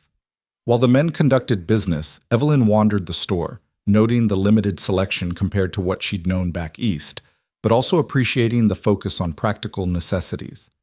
Everything here served a purpose. Nothing was frivolous. "Mrs. Ridge?" Evelyn turned to find a young woman, perhaps 22, with a friendly smile and curious eyes. "Yes?" "I'm Sarah Harker. My father's ranch is east of yours. Tom Harker?" "Of course, Caleb mentioned him." "I heard you'd come from Philadelphia. That must have been quite a change." Sarah's tone was genuinely interested rather than condescending. "It's different," Evelyn acknowledged, "but I'm adapting. I grew up out here, so I can't imagine city life. But I've heard it's terribly confining for women, all those rules and expectations." Sarah lowered her voice conspiratorially. "I like that out here. If you can do the work, nobody much cares whether it's proper or not." Evelyn felt an unexpected kinship with this young woman. "That's exactly right. I've learned more in 6 months here than in 28 years of being told what I couldn't do." They talked for several minutes, Sarah sharing information about the handful of other ranching families in the area and offering tips for surviving Wyoming winters. By the time Caleb finished his business, Evelyn felt like she'd made her first friend in the territory. "You met Sarah," Caleb observed as they walked back to the boarding house. "Their supplies arranged for pickup in the morning." She's lovely, different from the women I knew in Philadelphia. Out here, people don't have energy for pretense. Life's too hard for that. He glanced at her. You did well. I know being around people again isn't easy after months of isolation. It was stranger than I expected, but not bad.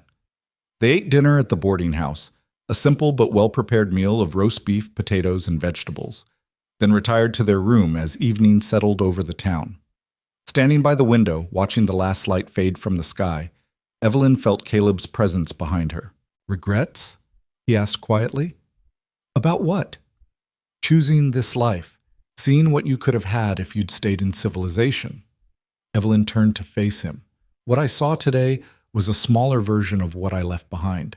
Smaller buildings, rougher people, but the same underlying structure, expectations about who should do what, judgments about proper behavior. The only difference is that out here, those expectations have less power because survival matters more than conformity. And you prefer that. I prefer our ranch, where the only expectations that matter are the ones we set for ourselves. She moved closer to him. I prefer partnership with someone who respects my capabilities over comfort, with someone who'd rather I have none. I prefer this. Caleb reached out slowly, giving her time to move away if she chose, and cupped her face gently. I don't have pretty words, Evelyn, but you should know. What we've built matters to me more than anything else in my life. I know. You show me every day. He leaned down, and for the first time since they'd spoken their vows 6 months earlier, Caleb kissed her. It wasn't passionate or desperate. It was honest, a physical expression of the partnership they'd forged through work and trust and choosing each other repeatedly over the course of a brutal winter. When they separated, Evelyn saw something in Caleb's eyes she'd never seen before. Vulnerability, hope, and a question he didn't quite know how to ask. The bedroom in the house, she said softly. It's meant to be shared, if you want it to be. I want whatever you're comfortable with. No pressure, no expectations beyond what you're willing to give. I'm willing. Evelyn took his hand. We've been partners in every other way. I think it's time we stopped pretending this is just a practical arrangement. What is it then? I don't know yet, but it's real and it matters, and I want to see where it goes. Caleb pulled her close, wrapping his arms around her in an embrace that spoke of protection and promise. We'll figure it out together. They spent the night in the boarding house room, not as strangers bound by contract, but as two people choosing intimacy born from respect and partnership. And when morning came, they loaded their supplies and began the journey back to the ranch with a new understanding settling between them. The ride home felt different. They talked more easily, laughed at small observations, planned for the future in ways that assumed they'd face it together. By the time the ranch buildings came into view, Evelyn felt like they'd crossed some invisible threshold, from arrangement to marriage and truth. The following weeks brought new rhythms. Caleb moved his belongings into the bedroom they now shared, and the main room opened up in ways that made the house feel more spacious. They fell into patterns of domestic life that complemented their working partnership. Morning coffee shared in comfortable silence. Evening conversations about the day's work. The small intimacies of people learning to inhabit the same space with consideration and care. But partnership also meant sharing the harder moments. In late May, they lost a horse to colic, Dust, the gelding Caleb had raised from a colt. Evelyn found him in the barn afterward, sitting beside the covered body, his expression more devastated than she'd ever seen. She didn't offer empty comfort. Instead, she sat beside him and waited. I've had Dust for 8 years, Caleb said finally. Trained him myself. He was loyal, smart, never gave me trouble. His voice cracked slightly. I should have seen the signs earlier, should have known something was wrong. You did everything you could once you knew. Sometimes that's not enough. Doesn't make it easier. No. Evelyn took his hand. But you don't have to carry it alone anymore. Caleb looked at her, and she saw tears he was too proud to shed. I'm not used to that. Having someone to share the weight. I know, but you do now, so let me help carry this. They buried Dust in the meadow north of the house, marking the grave with stones. It was a small funeral, just the two of them and Scout, but it felt right. Caleb didn't speak, but he gripped Evelyn's hand throughout, and she understood that her presence mattered more than any words could. That night, Lying beside her in the darkness, Caleb spoke quietly. Thank you for today. For understanding I needed to grieve without making me feel weak for it. Grief isn't weakness. It's proof you loved something enough to hurt when it's gone. Your mother, when she died, did you let yourself grieve? No. I was told it wasn't appropriate to make a spectacle of my emotions, so I swallowed it and moved on. Evelyn stared at the ceiling. I think it's still in there somewhere, all that unexpressed sadness. Maybe it always will be. You could let it out now. I wouldn't judge. It was such a simple offer, but it cracked something open in Evelyn's chest. She turned toward Caleb and for the first time in a decade, let herself cry for her mother, for her stillborn sister, for all the losses she'd been told to endure with proper stoicism. Caleb held her through it, not trying to fix or stop it, just bearing witness to her pain the way she'd witnessed his. And when the tears finally subsided, Evelyn felt lighter than she had in years. We're a pair, aren't we? She said, her voice rough. Both carrying grief we were never allowed to express. Maybe that's why this works. We understand what the other one's lost. June brought a heat that was different from the cold, but equally intense. The garden flourished under Evelyn's care, and she found unexpected satisfaction in watching the plants grow from seeds to productive sources of food. Caleb taught her to preserve vegetables, to dry herbs, to plan for the seasons they couldn't yet see. Everything we do now affects how we survive next winter, he explained as they worked together to build a better root cellar. That's the cycle out here, always working 3 months ahead, always preparing for what's coming. It's a good way to live, intentional. It's the only way that works in this climate. They fell into a pattern of shared decision-making that felt natural. Caleb would present a problem, Evelyn would offer observations, and together they'd work out solutions. Neither dominated, neither deferred. They'd become true partners in every sense. One evening in late June, as they sat on the porch watching fireflies emerge in the meadow, Caleb said, I need to tell you something. Evelyn's heart skipped. What is it? I'm happy. He said it like a confession. I didn't think I could be. After the war, after losing my parents, after years alone out here, I thought happiness was something other people had. But with you, I feel it, and it scares me because I know how quickly things can be taken away. Evelyn understood the fear beneath the admission. Happiness made you vulnerable. It gave you something to lose. I'm happy too, she said. And yes, it's frightening. But I'd rather have this and risk losing it than never have it at all. Caleb reached for her hand and they sat together as darkness settled. Two people who'd found in each other something neither had expected. Not romance exactly, but something deeper and more durable. A partnership built on honesty, respect, and the daily choice to work toward shared goals. The stars emerged one by one, and somewhere in the darkness, cattle lowed softly, and the creek murmured its eternal song. They'd survived a Wyoming winter together. They'd faced loss and hardship and isolation, and they'd emerged stronger, more certain, more committed to the life they were building. Whatever came next, they would face it the same way, together, honest and unafraid of the work required to hold what mattered. The realization came to Evelyn on a morning in early July, as she stood in the chicken coop gathering eggs and felt a wave of nausea so intense she had to grip the wooden frame for support. She'd been tired lately, her body feeling different in ways she couldn't quite name, but she'd attributed it to the endless work of summer, haying, tending the garden, managing the growing herd. But as she counted back the weeks since their night in Prospect, since everything between her and Caleb had shifted from arrangement to true marriage, understanding settled over her with startling clarity. She was pregnant. The knowledge should have brought joy, but instead Evelyn felt fear clench around her heart. She thought of her sister, stillborn and silent. She thought of her mother's difficult pregnancies, the ones that had slowly drained her strength until there was nothing left. She thought of how isolated they were, how far from any doctor, how much could go wrong. She didn't tell Caleb immediately. Instead, she watched him over the following days, studying this man who'd become so essential to her existence. He was checking fence line in the north pasture, his movements efficient and practiced, his attention focused on the work at hand. He'd become leaner over the summer months, his face more weathered, but there was a contentment in his bearing that hadn't been there when she'd first arrived. He deserved to know. But she needed to be certain first. needed to understand what this meant for their carefully built partnership. 2 weeks later, when her monthly courses still hadn't come and the morning sickness had become undeniable, Evelyn finally spoke.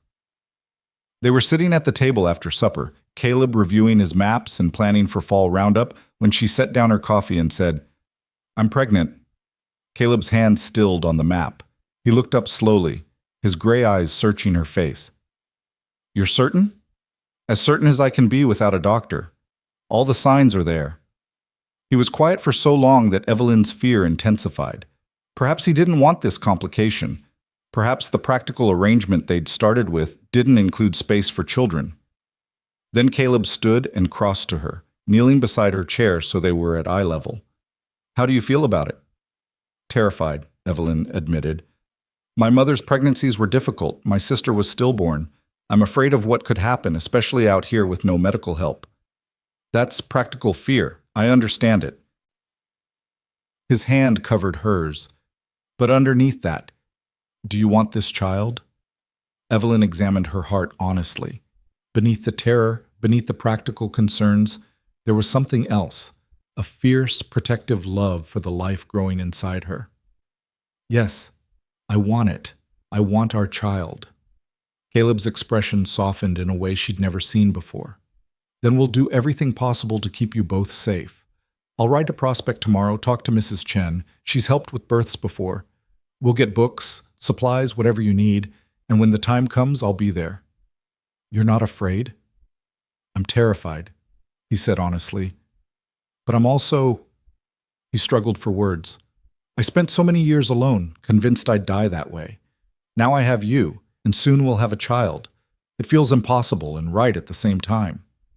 Evelyn cupped his face, feeling the rough stubble beneath her palm. "I love you, Caleb Ridge. I don't think I've said that before, but it's true. Not because of poetry or romance, but because you're the only person who's ever made me feel like I was enough exactly as I am." "Evelyn," her name was rough on his lips. "I love you too. Have for months, probably. Just didn't know how to say it." They held each other for a long moment, and Evelyn felt something settle in her chest. A certainty that whatever challenges lay ahead, they would face them together. True to his word, Caleb rode to Prospect the next day and returned with a midwife's handbook, supplies, and detailed instructions from Mrs. Chen, who promised to come when the time grew near if the weather permitted. He also brought fabric for baby clothes, which he presented to Evelyn with an awkward shyness that made her heart ache with affection. "I don't know what babies need," he admitted, "but Mrs. Chen said soft fabric was important." "It's perfect. Thank you." The summer months took on new significance as Evelyn's body changed. She continued working. Caleb had checked with Mrs. Chen, who'd assured him that healthy work was good for both mother and child, but he watched her with increased vigilance, ready to take over tasks when she tired. "I'm pregnant, not fragile," Evelyn reminded him when he tried to prevent her from lifting a feed sack. "I know, but I'm allowed to worry." "You're allowed. Just don't let it turn into coddling." He smiled slightly. "Wouldn't dream of it." As fall approached, they prepared for the baby the same way they prepared for winter, methodically, practically, with attention to every detail. Caleb built a cradle from pine, sanding it until the wood was smooth as silk. Evelyn sewed tiny clothes, each stitch a prayer for the child's safe arrival. They talked about names, about how they'd managed the ranch with an infant, about their hopes and fears for this new life they'd created. "What if I'm not a good mother?" Evelyn asked one night, her hand resting on her rounded belly. "What if I'm not a good father?" Caleb countered. "We'll learn together, same as we've learned everything else." "It's different. A child isn't cattle or crops. We can't afford to fail." "We won't, because we care enough to keep trying until we get it right." He placed his hand over hers. "This baby will know it's wanted, valued, loved. That's more than a lot of children get." In September, Sarah Harker visited, her first trip to the ranch. She brought gifts from her mother, practical items for the baby, and her own warm friendship. "You're blooming," she told Evelyn as they sat in the garden, harvesting the last of the summer vegetables. "I've never seen you look happier." "I am happy," Evelyn said, surprising herself with the truth of it. "A year ago, I couldn't have imagined this life. Now I can't imagine any other." Caleb's changed too. My father mentioned it, said Ridge actually smiled when they crossed paths last month. Smiled. He'd never seen that before. Evelyn laughed. He smiles more now, though still not frequently. Love suits you both. Sarah paused. I know your marriage started as an arrangement, but anyone can see it's become something real. The realest thing I've ever known. As September gave way to October, Evelyn felt the baby's movements grow stronger. Caleb would place his hand on her belly in the evenings, his face full of wonder when he felt the kicks. Strong, he'd say with satisfaction. That's good. Your child is already stubborn. Our child takes after both parents then. They were making final preparations for winter when the first real test came. Evelyn was in the barn feeding the horses when she felt a sudden sharp pain that doubled her over. She gripped the stall door, breathing hard, and called for Caleb. He was there instantly, his face pale. What's wrong? Pain. Sharp. I don't know. Another contraction hit, and Evelyn cried out. Caleb swept her into his arms and carried her to the house, laying her gently on the bed. It's too early. You're only 7 months. I know. Fear clawed at Evelyn's throat. Caleb, I'm scared. I'm going to ride for Mrs. Chen. Can you hold on until I get back? Don't leave me. She gripped his hand. Please. He was torn. She could see it. The need to get help warring with the need to stay. Then another contraction hit, worse than the last, and Evelyn screamed. Not leaving, Caleb decided. He grabbed the midwife's handbook Mrs. Chen had provided and began reading rapidly, his hands shaking. We can do this. We have to. The hours that followed blurred together in a haze of pain and fear. Caleb stayed beside her, following the book's instructions, offering water and encouragement, his own terror carefully masked. Evelyn fought through each contraction, drawing strength from his steady presence. Something's wrong, she gasped between pains. It shouldn't be this hard this early. You're strong. Stronger than anything this land's thrown at us. Caleb wiped her forehead with a cool cloth. You can do this, Evelyn. I know you can. Night fell, and the contractions continued. Evelyn's strength was flagging, her body exhausted from the battle.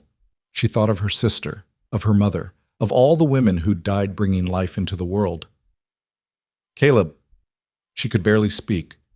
If you have to choose, stop. His voice was fierce. I'm not choosing. You're both going to survive this, both of you, Evelyn. I won't accept anything less. His certainty, his absolute refusal to consider loss, gave Evelyn something to hold on to. She bore down with the next contraction, channeling every ounce of stubborn determination that had brought her this far. And finally, miraculously, she felt the baby emerge. For a terrible moment, there was silence. Evelyn's heart stopped as Caleb worked over the tiny form, following the book's instructions for clearing airways and stimulating breath. Then a weak cry split the air. It's a girl, Caleb said, his voice breaking. Evelyn, we have a daughter.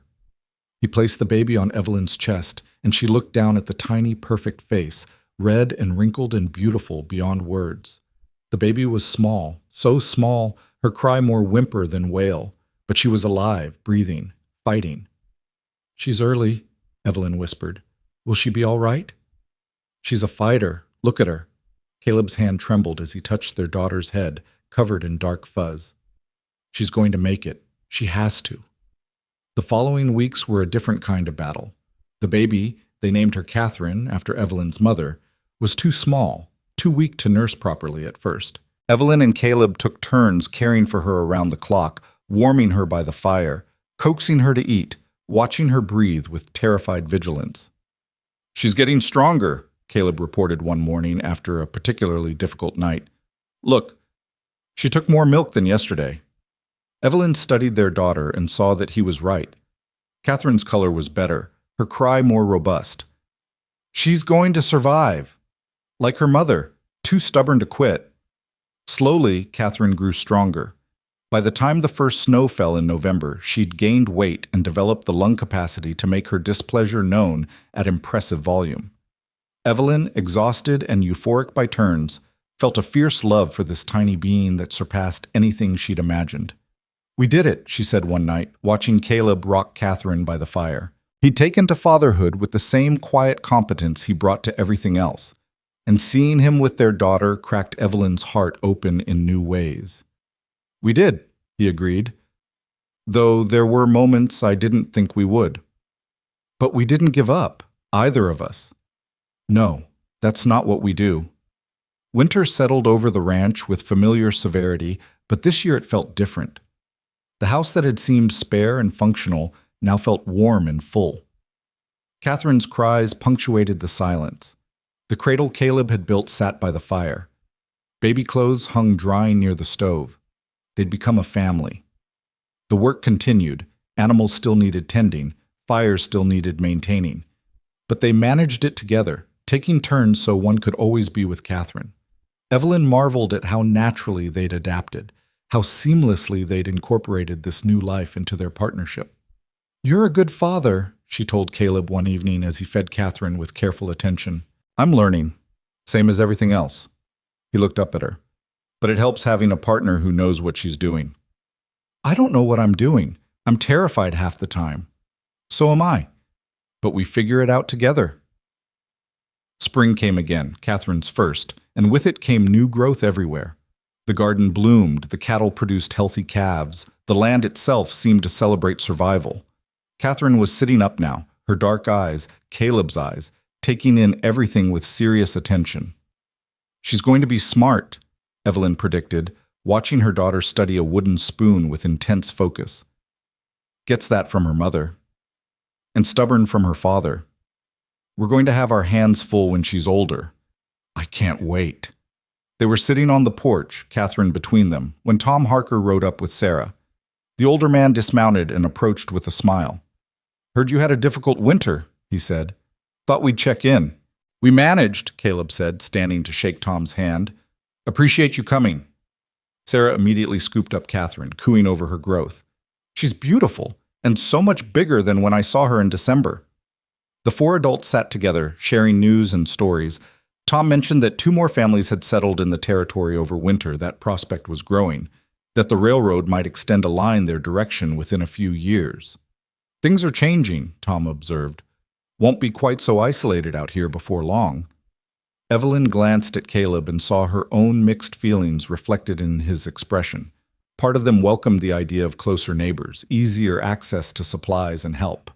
But part of them treasured the solitude that had allowed them to build something entirely their own. "Change comes whether we're ready or not," Caleb said finally. "We'll adapt." After the Harkers left, Evelyn and Caleb sat in comfortable silence, Catherine drowsing in her mother's arms. "Do you miss it?" Caleb asked. "Philadelphia, society, the life you had before?" Evelyn didn't need to think. "Not even a little. That life required me to be less than I was. This life demands I be more. And you prefer that. I prefer knowing I'm valued for what I contribute rather than how well I conform." She looked down at Catherine. "I want her to grow up knowing she can be capable and strong, that she doesn't have to diminish herself to be acceptable. Out here she won't have much choice. The land demands strength." "Good. Let it make her strong." As summer approached, they settled into new routines that accommodated Catherine's needs alongside the ranch's demands. Evelyn would strap the baby to her back in a carrier Caleb had fashioned, working in the garden while Catherine observed the world. Caleb built a protective playpen in the barn so Catherine could be near them during chores. "She's going to grow up thinking cattle and horses are normal companions," Evelyn said, watching Catherine babble at a curious calf through the fence. "Better than growing up thinking people in drawing rooms are normal." Caleb lifted Catherine, holding her up to see the mountains. "Out here, she'll learn what really matters. Hard work, honest dealing, respect for the land and animals." One evening in July, as they celebrated the anniversary of Evelyn's arrival, 1 full year since she'd stepped off the train at Tall Pine Station, Caleb presented her with another wooden box. This one was larger than the first, and when Evelyn opened it, she found it divided into compartments. One held the gloves he'd given her for Christmas.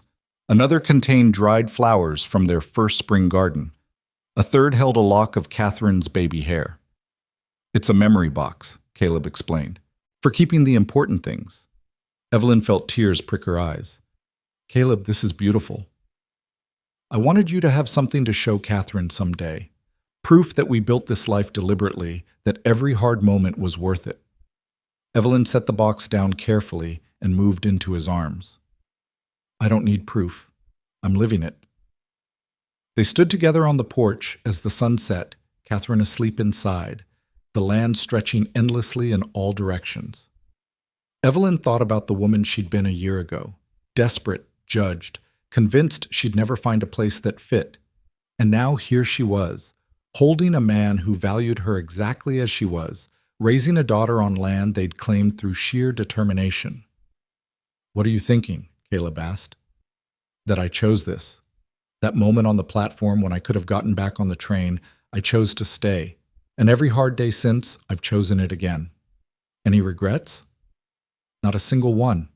She turned to face him. You gave me partnership when I'd only known judgment. You gave me purpose when I'd only known restriction. You gave me a daughter who'll grow up knowing her worth isn't measured by conformity. You gave me all that too. I was alone, convinced that was my fate. You showed me what it means to build something with another person. They kissed as the stars emerged. Two people who'd found in each other exactly what they needed, even if it wasn't what they'd expected. Inside, Catherine stirred and began to cry. Evelyn moved to get her, but Caleb placed a hand on her arm. I'll go. You've been up with her twice already tonight. Evelyn watched him disappear into the house and heard his low voice soothing their daughter. Within moments, Catherine quieted and Caleb emerged with her cradled against his chest. She just needed to know someone was there, he said, settling into the chair beside Evelyn. They sat together as full darkness fell, Catherine drowsing against her father's chest, the sounds of the ranch settling for night all around them. Evelyn felt a contentment so profound it was almost painful. This was her life now. This man, this child, this land. The work would never end. There would always be fences to mend, animals to tend, storms to weather. But she would face it all with a partner who respected her, a daughter who would learn strength from their example, and the absolute certainty that she'd found where she belonged. The choice she'd made on that windswept platform had seemed like a last resort, a desperate gamble. Instead, it had been the beginning of everything that mattered. Caleb reached over and took her hand, and Catherine's small fist curled around Evelyn's finger. Three people, bound together not by romance or grand gestures, but by daily choice, honest work, and love proven through action rather than words.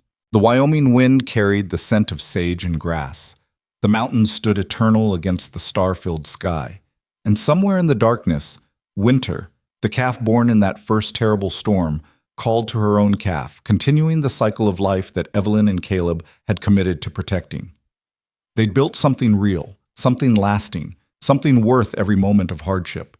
And sitting there on the porch of the home they'd made together, Evelyn Ridge knew with absolute certainty that she'd finally found what she'd been searching for all along. Not acceptance from a world that would never understand her, but a world of her own making where she could be exactly who she was meant to be. The reckoning of Evelyn Moore was complete. In its place stood Evelyn Ridge, rancher, mother, partner, and finally, fully herself.